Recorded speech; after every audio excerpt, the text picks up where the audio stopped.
Baik, assalamualaikum warahmatullahi wabarakatuh. Selamat pagi Bu Eka. Sebagai dosen saya di tugas mata kuliah analisis laporan keuangan, mudah-mudahan sudah saya jelas ya Ibu. Mohon izin saya sambil berdinas. Sebenarnya tugas saya selesai dari kemarin, cuman karena kemarin saya ada giat SPKL haji penyelesaian kuartal terakhir, jadi saya baru sempat sekarang Ibu. Mohon izin saya baru sempat sekarang buat videonya. Baik, kita langsung saja Ibu. Mohon izin, bismillahirrahmanirrahim. Perkenalkan, nama saya Sidik Sakti Indra Waspada, NIM saya 24500098020. Berikut tugas makalah saya, makalah analisis laporan neraca dan laporan laba rugi pada organisasi bisnis PT Gajah Tunggal Tbk, satu perusahaan Ibu ya, mohon izin, dan fokus perhitungannya pada tahun 2021 sampai 2022.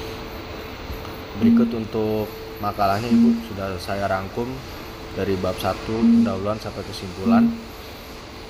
Dari bab 1 pendahuluan latar belakang, rumusan masalah, tujuan penelitian, dan bab 2-nya tinjauan pustaka, pengertian laporan. Di situ isinya ada pengertian laporan keuangan, rasio keuangan, analisis common size dan angka indeks. Bab 3 hasil dan pembahasan yang sudah saya input semua. Ini jadinya interpretasinya yang saya cantumkan di hasil dan pembahasan sampai analisis common size dan angka indeks, dan yang bab 4 kesimpulannya Ibu dari keseluruhan. Berikut untuk perhitungannya Ibu, saya gabungkan dengan makalahnya. Di bawahnya ada perhitungannya. Untuk data yang saya ambil itu dari sahame.com, bisa diklik linknya. Bahwasannya kalau laporan ini valid yang memang ada di website Ibu ya. Jadi saya ambil yang di tahun 2020 sampai 2021. Yang saya ambil kenapa di tahun 2021 dan 2022? Karena di sini ada aset tetap Ibu yang akan menjadikan sumber data untuk perhitungan. Ini untuk laporan neraca keuangannya PT Gajah Tunggal. Dan untuk di bawahnya ini ada laporan laba rugi dari 2021 sampai 2022 yang kita fokuskan. Berikut juga ada linknya Ibu, bisa diklik, bisa bawa sana kalau ini valid. Saya mendapatkan memang dari website dengan data yang valid. Baik, untuk itu dari hasil pembelajaran pertemuan pertama sampai pertemuan kelima, saya mengulas kembali bahwasannya dari PPT yang Ibu berikan dan video yang diupload di Google Drive, di sini saya harus mengetahui dulu Ibu, harus bisa mengetahui dulu yang mana sumber data utama yang neraca dan yang mana sumber data utama yang laba rugi untuk perhitungannya. Ini untuk sumbernya itu dari mana saja, sub-subnya itu dari mana saja, sudah saya rangkum Ibu. Seperti dari neraca apa aja sih sumber data dari neraca keuangan ini, dari aset lancar sampai ekuitas pemegang saham dari data yang saya ambil. Terus yang mana aja sih sumber data utama dari laporan laba rugi? Sumbernya tuh dari pendapatan atau penjualan sampai ke laba bersih. Nah, untuk itu Bu, saya mengkonvert data yang dari tabel saham, dari tabel laporan tersebut saya convert, saya input nominalnya, jadinya seperti ini Bu, sesuai dengan pembelajaran kita Ibu ya. Ini saya ringkas, di mana komponennya ada aktiva ada pasiva di tahun 2021 dan 2022, total aktivanya dan total pasifanya. Nah, karena total pasifanya itu di sumber data itu tidak ada, maka saya mencari dengan rumus bagaimana cara mendapatkan total pasifa, yaitu total kewajiban ditambah dengan ekuitas, hasilnya sekian. Untuk yang laporan laba rugi tinggal saya pindahkan data dari sumber tabel dari pendapatan sampai laba setelah pajak.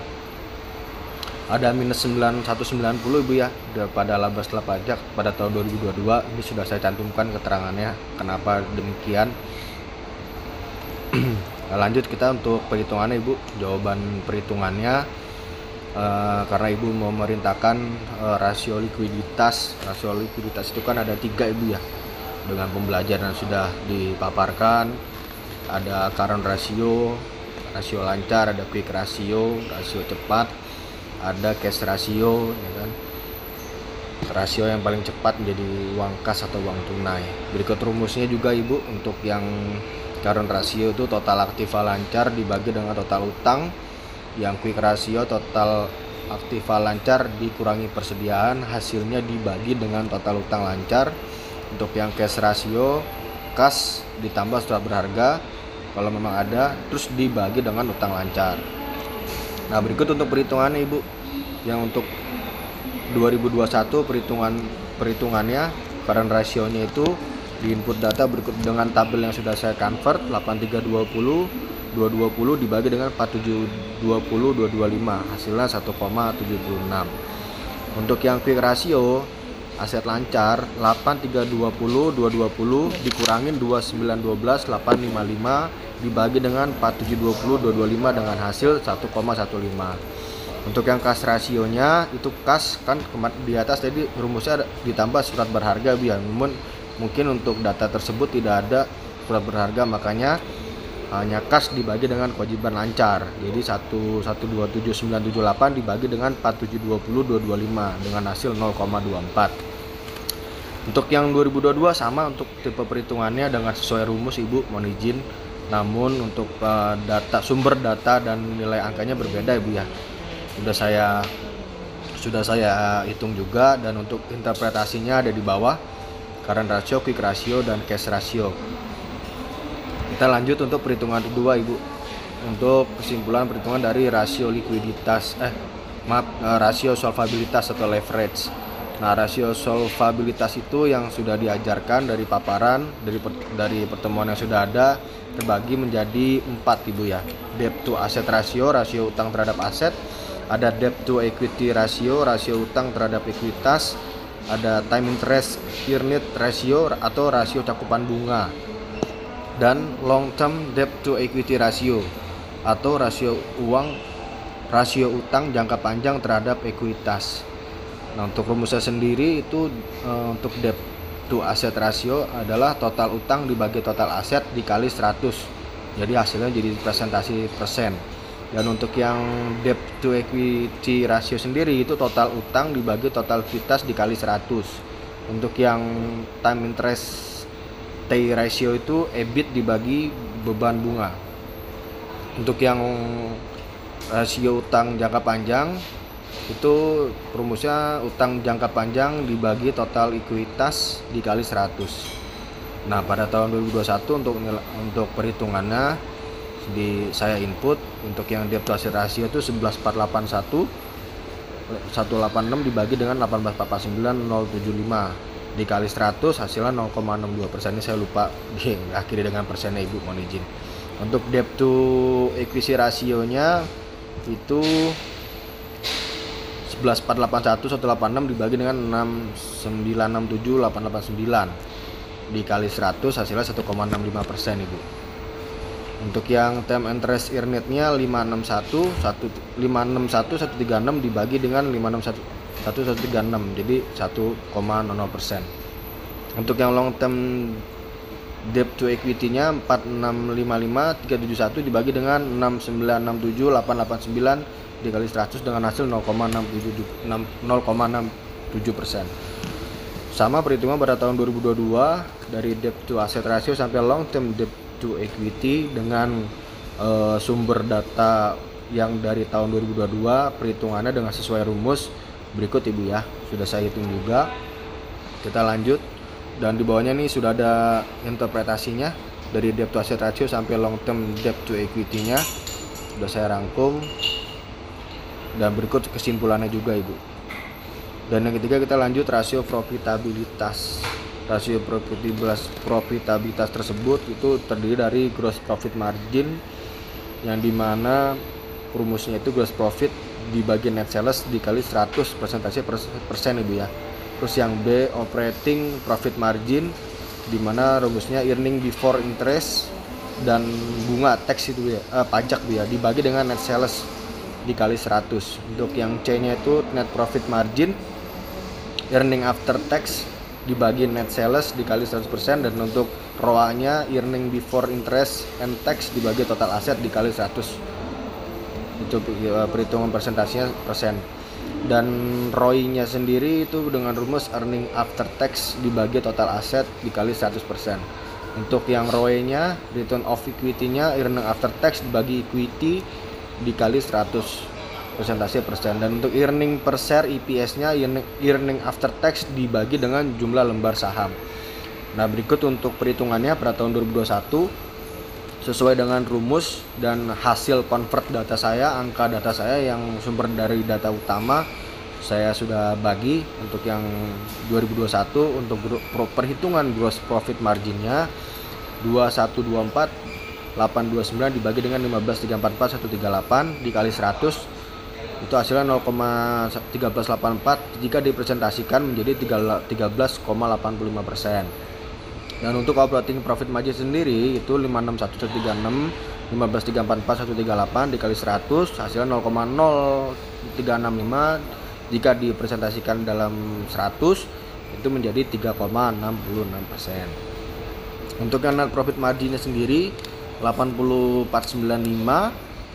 dibagi dengan 15.344 138 dikali 100 hasilnya 0,0052 jika dipresentasikan menjadi 0,52%. Untuk ROA sendiri itu 8495 dibagi 18449 075 dikali 100 dengan hasil 0,0043 dipresentasikan menjadi 0,44%. Untuk ROI-nya sendiri itu karena diperkirakan sama dengan hasil ROA karena data investasi lain tidak tersedia ya.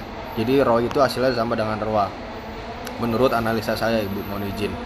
Untuk yang ROE-nya return on equity-nya itu yaitu 8495 dibagi 6791164 dikali 100 hasilnya 0,0118 jika dipresentasikan menjadi 1,15%. Sedangkan untuk IPS sendiri karena data jumlah saham beredar tidak tersedia sehingga IPS tidak dapat dihitung. Ini untuk perhitungan 2022-nya, Ibu. Seperti ini. Untuk yang EPS dan ROI-nya sama dengan hasil yang dari 2021, Ibu ya. Untuk interpretasinya sudah saya cantumkan. Berikut kesimpulannya. Kita lanjut ke rasio aktivitas, Ibu. Rasio aktivitas sendiri itu dibagi menjadi receivable turnover atau perputaran piutang dengan rumus net credit on sales.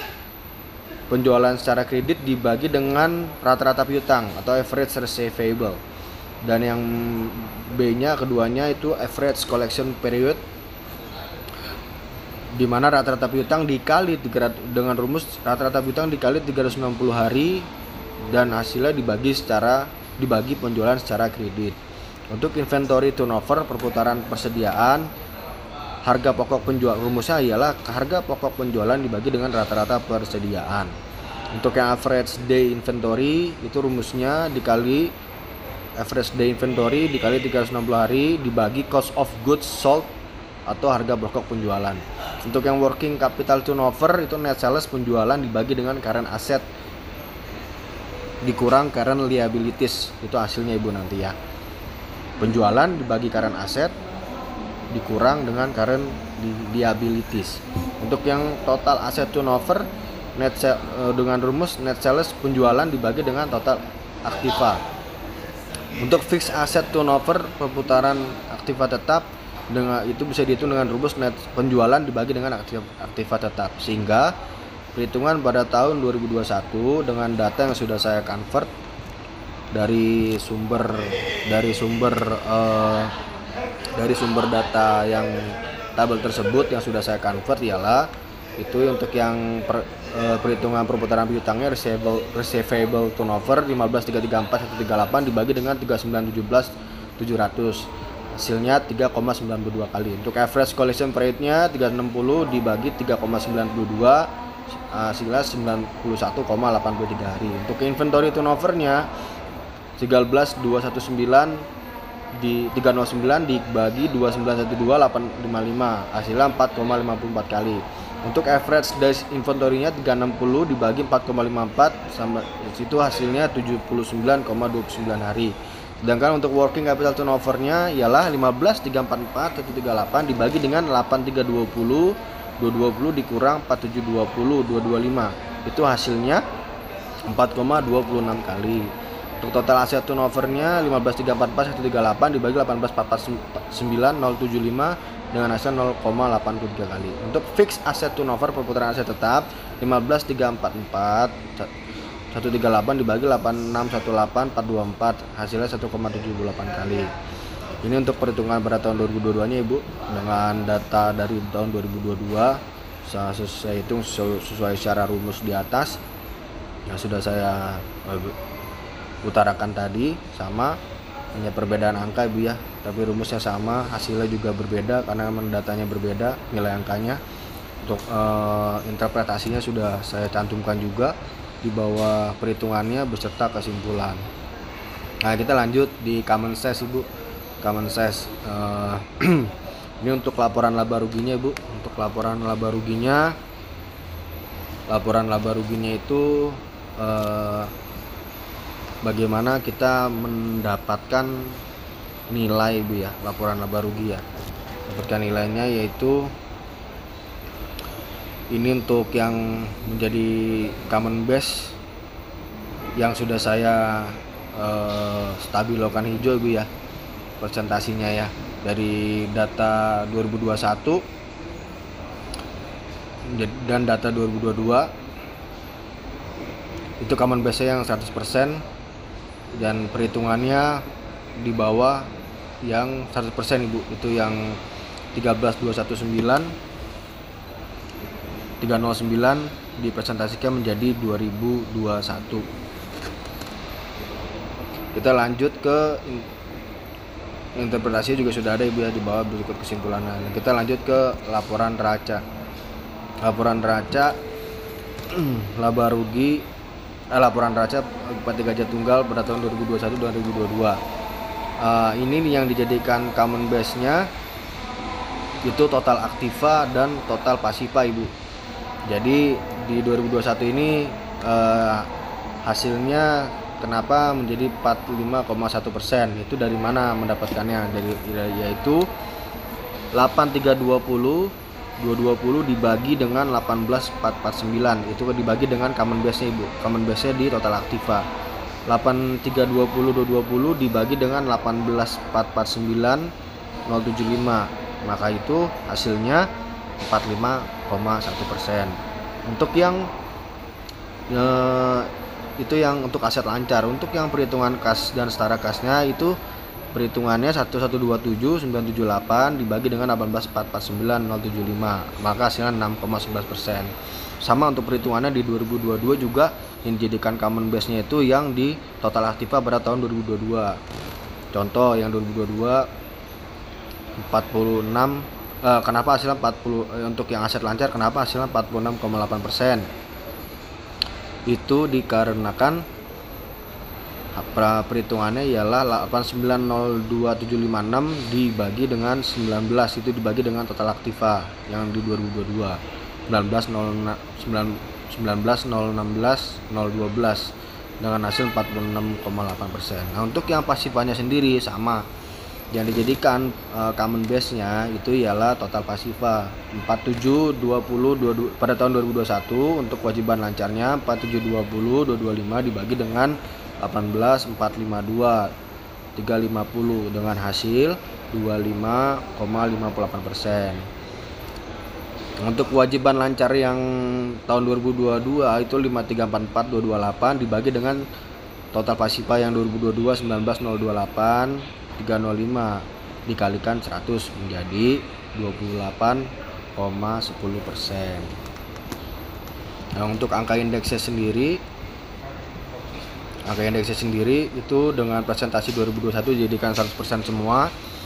Jadi 8902756 dibagi dengan 8320 220 dikalikan 100, maka hasilnya untuk yang aset lancar menjadi 107%. Untuk pasifa juga sama Ibu, itu yang